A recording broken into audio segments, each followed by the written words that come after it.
How has your childhood been? If I have to ask you from the lens of that young Umang who was 7 years, 8 years, or even 14 years old, the time when, being who you are was not even socially accepted, almost illegal. How was that time for you? First of all, thank you for inviting this platform. It is so empathetic, and I've gone through your YouTube channel. It's a fantastic change you're bringing in mental and emotional health and taking interest in the LGBT community and mental health. Thanks a ton. Thank you Thanks for very bringing this change and impact.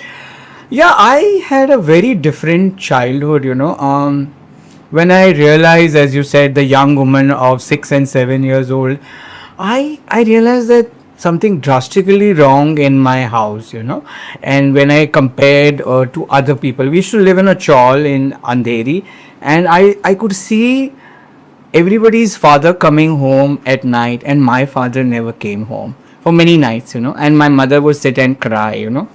I remember that my mother is not like every else's mother, She's seeing ghosts, She's talking to spirits, She's not even able to drape a sari well, She's not able to cook well. She's not able to communicate well.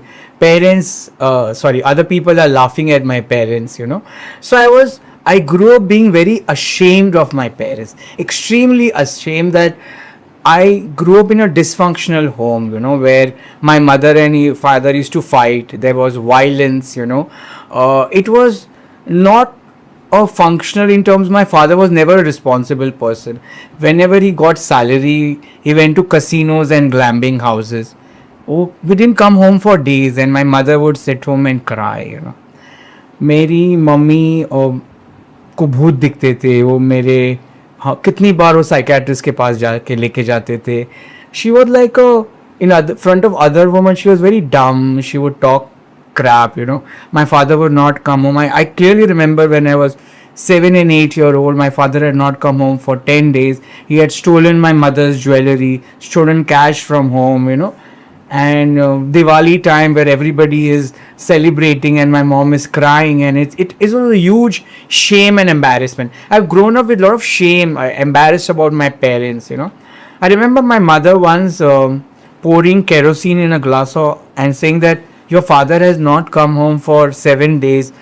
Should I drink and die? And I was just 7 years old. I didn't know what to say. It's not process it. So I come from a family where both my parents had mental illness.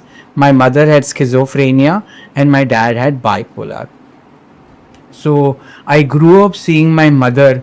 She would call up my uncle and say, your dead wife is in my kitchen. I am giving food, shelter, clothes. Please come and pick her from my attic. And my father, he would be absent for days. We wouldn't know. My mother would go to casinos, grab him home, and there'd be fights on the street. The neighbors, fighting and all that. And I remember he would come in the middle of night after the money was over, and he ringing the bell, and my mother would not open, and it was really, really horrible. I didn't know what to do. I was so ashamed of both of them. My mother will not open the door to teach him a lesson. So, and there was extreme poverty at home, in terms of my grandfather was very rich man and he supported us. But then our house, it was like a one room kitchen and it was dilapidated because my father was not interested. He just wanted to spend money. So whatever basic needs were taken care by my grandfather.